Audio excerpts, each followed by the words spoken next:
నమస్తే, welcome to I news. శత్రు దేశం పాకిస్తాన్ ను ప్రపంచ దేశాల ముందు ఏకాకిని చేయడమే కాదు, బుల్లెట్ వాడకుండానే ఆ దేశాన్ని మోకాలపైకి తెచ్చే మహావ్యూహాన్ని భారత్ అమలు చేస్తోంది. దశాబ్దాలుగా సరిహద్దు ఉగ్రవాదాన్ని పెంచి పోషిస్తున్న పాకిస్తాన్ పై ప్రధాని నరేంద్ర మోదీ సర్కార్ అత్యంత భీకరమైన జల వ్యూహాన్ని ప్రయోగించింది. గత ఏడాది పహల్గాం ఉగ్రదాడికి ప్రతిస్పందనగా భారత్ చేపట్టిన ఆపరేషన్ సింధూర్ ఇప్పుడు పాకిస్తాన్ ను కోలుకోలేని దెబ్బతీసింది. 1960 నాటి సింధు జలాల ఒప్పందాన్ని భారత్ నిలిపివేయడంతో ఇప్పుడు పాక్ లో గుక్కెడు తాగునీటి కోసం తహతహలాడే పరిస్థితి వచ్చింది. పంట పొలాలు ఎండిపోయి ఆ దేశం నిస్సహాయ స్థితికి చేరుకుంది. నీటి పోరులో అంతర్జాతీయ న్యాయస్థానంలో సైతం ఘోర పరాజయాన్ని చవిచూసిన పాకిస్తాన్ ఇప్పుడు నిరాశ నిస్పృహలతో భారత్ పై నేరుగా యుద్ధం చేస్తామంటూ గింజుకుంటుంది. అటు పాక్ సైన్యాధిపతి అసీం మునీర్ నియంత్రణ రేఖ ఎల్ఓసి వెంబడి 35 డ్రోన్ నిరోధక యూనిట్లను ఎయిర్ ఫెన్సింగ్ ను మోహరిస్తూ సరికొత్త కుట్రలకు తెరలేపారు. చైనా, టర్కీ దేశాల నుంచి అధునాతన ఆయుధాలను కొనుగోలు చేస్తూ సరిహద్దులో ఉద్రిక్తతలను పెంచుతున్నారు. అసలు ఏంటి ఈ ఆపరేషన్ సింధు జలాల ఒప్పందంపై ఎందుకు వివాదం నడుస్తోంది? చైనా, టర్కీలు పాక్కు ఎలా సహాయం చేస్తున్నాయి? Let's watch the story.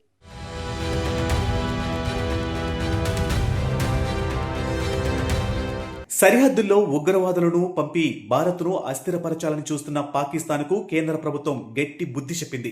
2025 ఏప్రిల్లో 26 మంది అమాయకులను బలిగొన్న పహల్గాం ఉగ్రదాడి తర్వాత భారత్ తన వ్యూహాన్ని మార్చింది. కేవలం తుపాకులతోనే కాదు, వ్యూహాత్మకంగా ఆర్థిక, సహజ వనరుల దిగ్బంధనంతో శత్రువును దెబ్బతీయవచ్చని నిరూపించింది. ఇందులో భాగమే ఆపరేషన్ సింధూర్. దశాబ్దాలుగా పాకిస్తాన్ జీవన రేఖగా ఉన్న సింధు నది జలాల ప్రవాహాన్ని నియంత్రించడం ద్వారా భారత్ ఆ దేశాన్ని నిస్సహాయ స్థితికి నెట్టింది. నీటి కొరతతో పాక్ నగరాల్లో తాగునీటికి కరువు ఏర్పడింది. లక్షలాది ఎకరాల పంట పొలాలు తడిలేక తహతహలాడుతున్నాయి. అంతర్జాతీయ న్యాయస్థానంలో సైతం భారత్ నిర్ణయాన్ని సవాలు చేసి ఓడిపోయిన పాకిస్తాన్ ఇప్పుడు ఏం చేయాలో పాలుపోక కొట్టుమిట్టాడుతుంది. పాక్ రక్షణ మంత్రి ఖ్వాజా ఆసిఫ్ బెదిరింపులు ఈ జల దిగ్బంధనాన్ని తట్టుకోలేక పాకిస్తాన్ రక్షణ మంత్రి ఖ్వాజా ఆసిఫ్ ఏకంగా భారత్పై యుద్ధం ప్రకటిస్తామని బహిరంగంగానే హెచ్చరించారు. పాకిస్తానీ ఛానల్ ARY న్యూస్తో మాట్లాడుతూ తమ జల భద్రతకు ముప్పు వాటిల్లితే భారత్పై యుద్ధానికి వెనుకాడబోమని వ్యాఖ్యానించారు. అయితే గత ఏడాది కాలంలో భారత్ వేసిన వ్యూహాత్మక అడుగుల గురించి, అంతర్జాతీయంగా మారిన సమీకరణాల గురించి తనకు పూర్తి అవగాహన లేదని ఆయనే స్వయంగా ఒప్పుకోవడం గమనార్హం.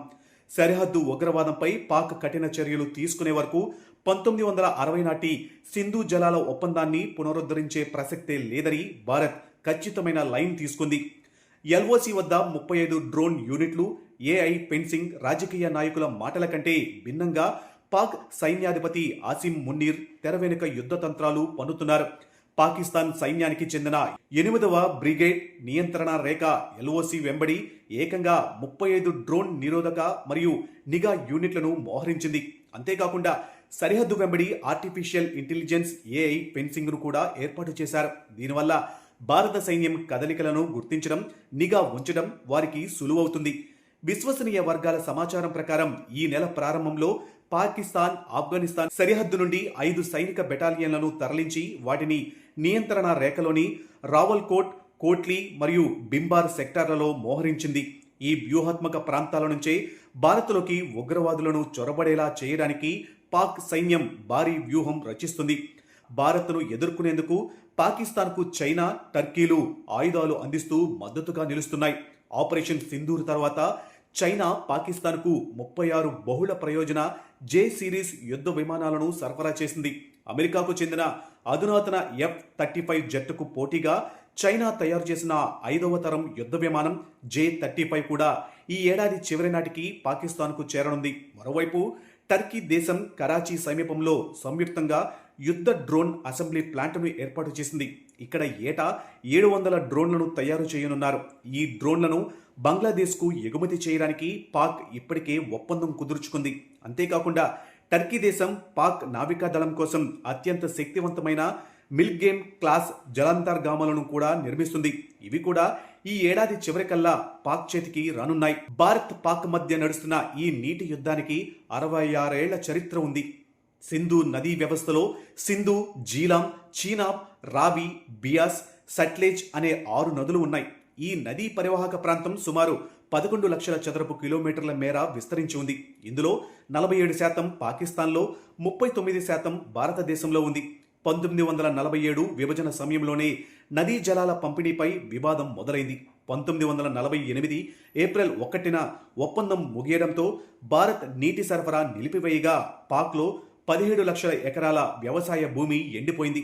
ఆ తర్వాత 1951 నుంచి 1960 వరకు ప్రపంచ బ్యాంక్ మధ్యవర్తిత్వంతో సుదీర్ఘ చర్చలు జరిగాయి. చివరకు 1960 సెప్టెంబర్ 19న కరాచీలో భారత ప్రధాని జవహర్లాల్ నెహ్రూ, పాక్ అధ్యక్షుడు అయూబ్ ఖాన్ మధ్య కుదిరిన చారిత్రాత్మక ఒప్పందమే ఈ సింధు జలాల ఒప్పందం. దశాబ్దాల కాలంగా శాంతి మంత్రం పఠిస్తూ వచ్చిన భారత్ ఇప్పుడు రూట్ మార్చింది. ఉగ్రవాదం, చర్చలు రెండూ కలిపి సాగవని తెగేసి చెప్పడమే కాకుండా పాకిస్తాన్ జీవన ఆధారమైన నీటిని వ్యూహాత్మకమైన ఆయుధంగా మార్చుకుంది. చైనా జెట్ విమానాలు, టర్కీ డ్రోన్లు వెనుక ఉన్నప్పటికీ గుక్కెడు నీరు లేని దేశం ఎక్కువ రోజులు యుద్ధం చేయలేదనేదే నగ్న సత్యం. మరి భారత్ ప్రయోగించిన ఈ జలపాసం నుండి పాకిస్తాన్ ఎలా బయటపడుతుంది? సరిహద్దుల్లో నెలకొన్న ఈ యుద్ధ వాతావరణం ఏ తీరానికి చేరుకుంటుందో చూడాలి.